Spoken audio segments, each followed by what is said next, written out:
cab driver won't stop to let me. Good morning. Go ahead and boot up.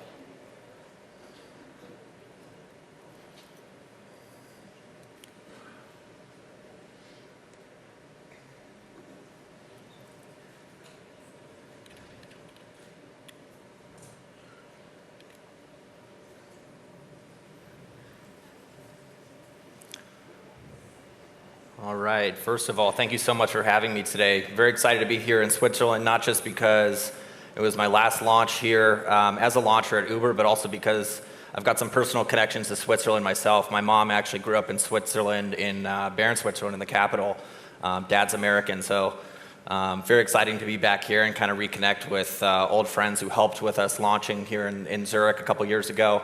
But also because I think this is a great conference and a fantastic basically a fantastic opportunity to kind of talk about innovation, risk-taking, and some of the cool things that you can do, and highlight some of the cool things that really smart people, really interesting people are doing around the world, and all sorts of different companies that are here today. So I'm really excited to talk for a few minutes about Uber and some of the risks and the innovations that have come with our timeline over the past 5 to 6 years, not just here in Europe, not just here in Switzerland, but just around the world. Just real quick about myself, I joined Uber about 4 years ago.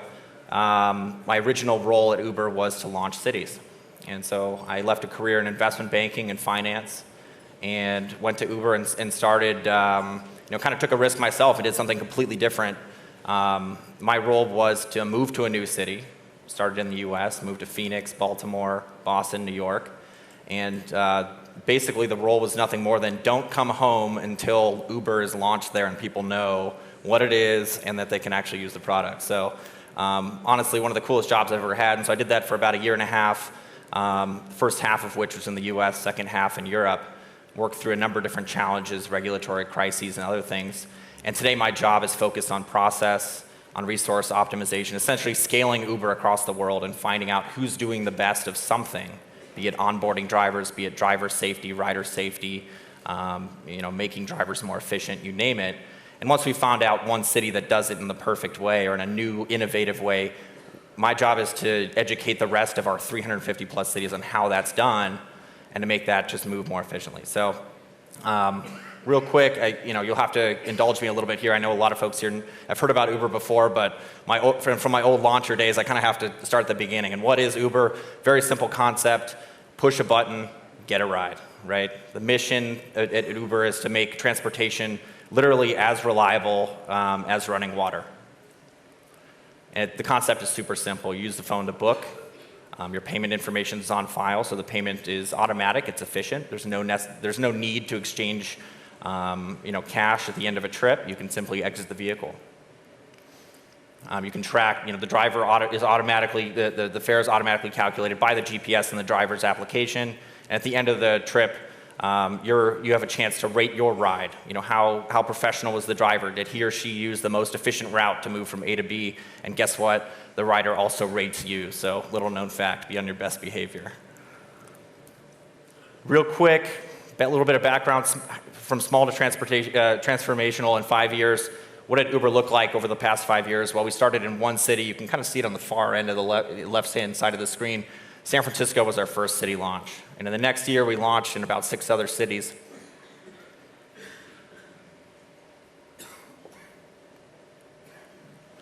Across the US, and then our first international launch was actually nearby in Paris. In 2012, we expanded to additional cities across Europe, adding cities the following year in 2013 in Latin America, Middle East, Africa, Asia, and Australia. 2014, continued expansion across the world, and last year, we passed our 350 city mark. So what a lot of people ask me is when they look at that screen, they say, oh my gosh, 350 plus cities, what's the secret to success? What was the original idea, or how was Uber able to expand so quickly, so fast to so many countries? And to think about it holistically, I think it's a bit difficult to kind of pinpoint one thing. And I think kind of the way I think about it, and I think a lot of us at Uber think about it, is that it all started with one idea. Okay? And it all kind of started in Paris with with Garrett Camp and Travis Kalanick when they were here nearby in Paris in 2008 for the Le Web conference. And basically what they did is one late evening in Paris, they got together and they decided what to do next with their, some free cash flow they had on hand and what to invest in. And their idea was to, they were just thinking about tough problems they wanted to solve. And, they both spent a lot of time in San Francisco. Travis actually lived there at that point. And, Travis kind of thought about, one of the biggest problems I have at home is I just can't get a taxi to save my life, just to get around.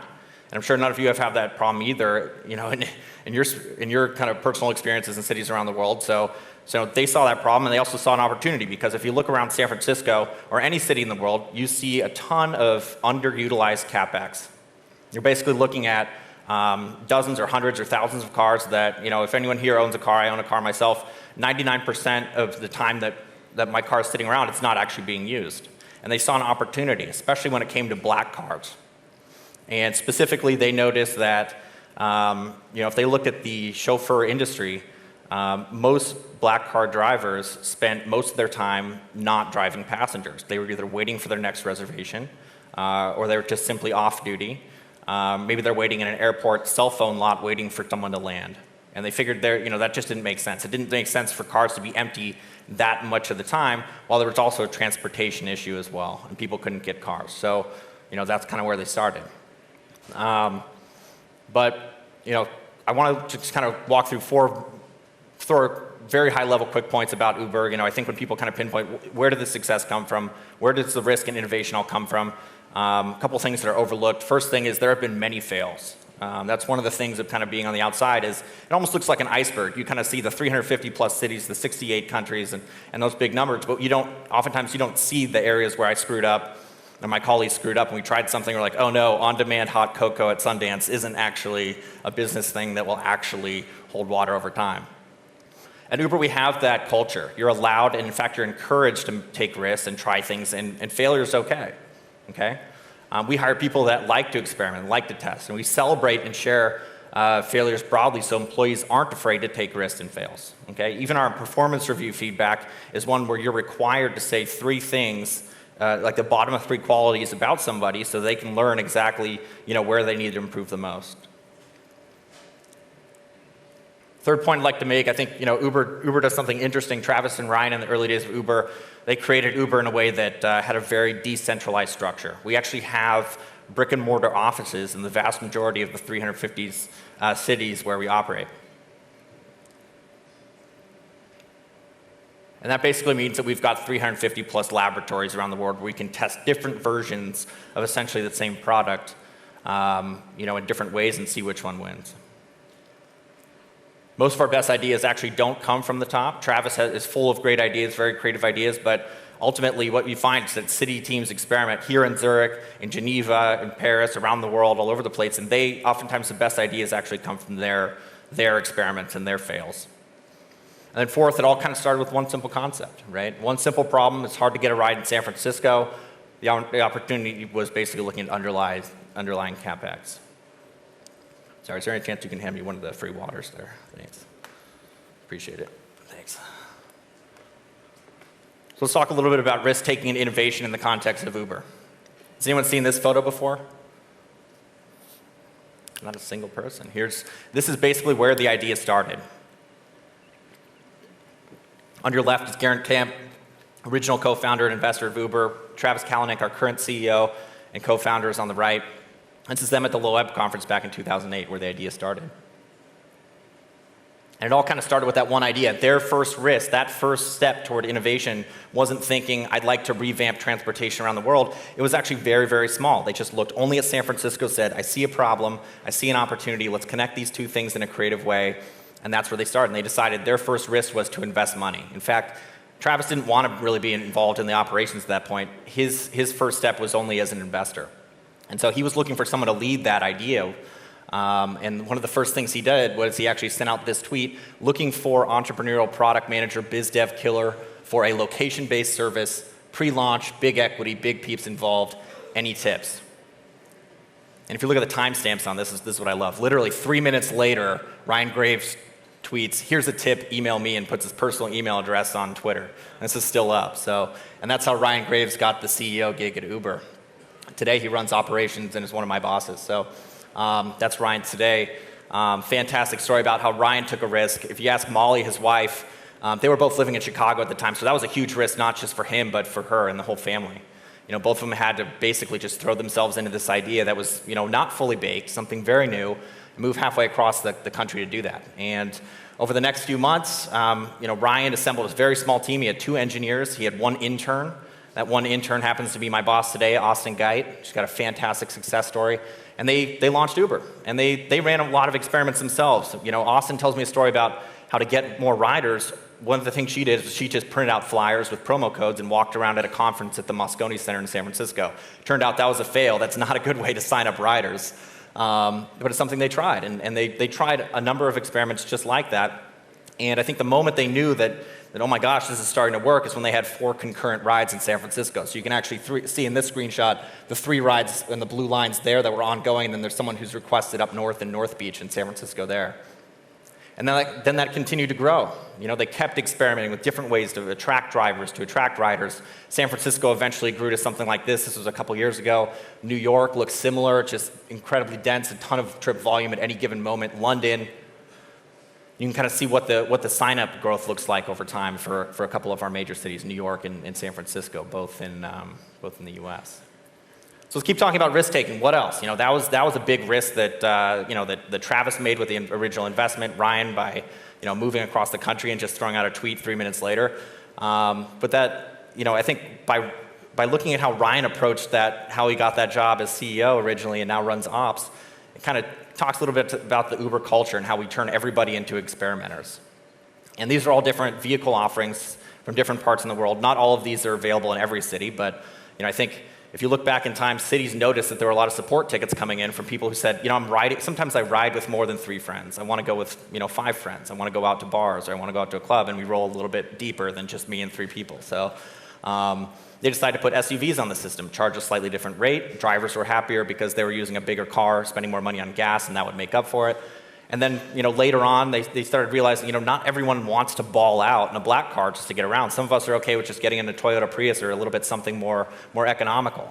And so UberX was launched. And take it one step further, people decided, why just limit driving to people who are professional drivers 100% of the time, full time?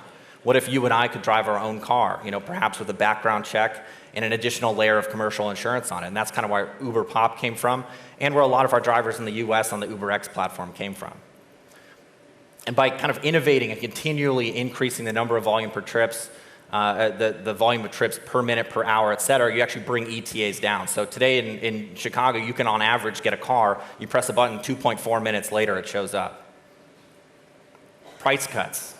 Another innovation, another test. A risky one because, hey, we're on a 2-sided marketplace. If you're gonna drop prices, riders are gonna be pretty pumped about that. But how do you make it so drivers don't feel the bite? So we've got some pretty innovative ways to make them, to increase volume and kind of hasten that whole process of getting more volume and bringing ETAs down, by incentivizing drivers and protecting them for a while if we were to drop prices. And it's kind of this virtual cycle of, if you kind of work through, how do you get more demand a lot faster and more drivers? Well, it's kind of this talk about more geographic and saturation and coverage. Well, what if we drop prices and we kind of hasten that evolution where you had more and more and more to a point where you almost didn't need your own car? To a point where, imagine a world where, you take an Uber trip and when you get out of that car, the next pickup is waiting right at that exact moment on that exact block in that city for that driver. So the driver essentially spends no time offline. And what we saw is that experiment panned out. And here's some stats from a city in the US. We've seen very, very similar trends in other cities around the world where, over time, the amount of time that a driver spends on trip per every hour, it's just a lot more efficient use of those resources. So you can drop prices and the drivers still make the same amount of money per hour or more. Everybody kind of wins in this point. So that's a little bit about Uber, a little bit about me and one of my first risks. I think, people think about risk-taking and Switzerland, in terms of my career, I had launched a couple cities in the US and then come here to Europe, and I felt like my career was going in a good direction here at Uber. I was really enjoying it, but one of the things I was worried about was, I'd been to Switzerland enough, and just growing up with my mom from here, I knew that Switzerland's arguably the best transportation in the world. Why in the world would I want to go fix the best transportation system in the world? It's absolutely just like, is that really the best career move that I have right now? So I think the overwhelming desire to come back and reconnect with family and make friends outside of just going through my mom was something that really attracted me to the opportunity and to get in touch with my Swiss roots. And so we did it. And this is a picture from the first Zurich office. We launched Zurich first here in Switzerland. This was a couple years ago. It was a very humble spot, and we had drivers come through here. I'm incredibly sorry for the other startups in that co-working space, because I know all the foot traffic with all the drivers coming in was a bit annoying. There's us with some friends from Evernote, who's also based here. Here's a screenshot from the app when we launched Zurich. What we noticed, and this is a picture actually from Finland, but what we noticed is that my fear of going to a city where the transportation system was so good was largely unfounded. We're not here to replace the existing transportation system.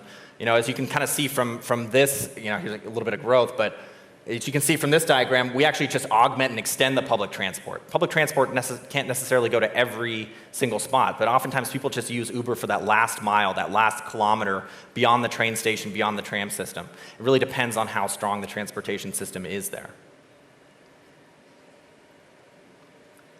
What we also noticed was Travis and Garrett, when they founded Uber, they didn't set out to go fix, they didn't go out to fix all the safety problems and the job problems in the world. They focused on just that one core problem originally. And what they noticed was there are these added benefits they didn't anticipate. Right now, I think one of the most exciting things is that we're giving people some security in their jobs. So if people are, you take a 3-week break off from university or college students can fill that gap with money and pay off their tuition, their debt. Different people who, perhaps you lose your job or something like that. Now you have a little bit of a safety net because everybody has their own car. As long as you've got a clean criminal record and there's, we can kind of vet that out, then I think you're in a good spot. And if we screw up and, you aren't necessarily the best driver, well, then we'll know about it because riders rate each other and drivers rate back. Uber Pool. One of the exciting things about taking those mini risks and solving those mini problems is that it creates a platform upon which you can solve other ones. Again, Travis and the company, we never set out to go save the environment, but I think there's this exciting opportunity where if you start stringing together trips and start putting multiple people in one car that are all going on the same route, you make a pretty efficient opportunity where you can look at pictures like this or like this, and you can start thinking about what if we didn't have to create so many parking lots for all these cars because they're always being utilized. What if we didn't have to fight traffic all the time because every car, on average, has, I think, only 1.2 people in it. What if we could fill every car all the way up? Ton of benefits for cities. Again, these are not things that we set out to solve originally, but they're things that we kind of notice that, if we do this right, we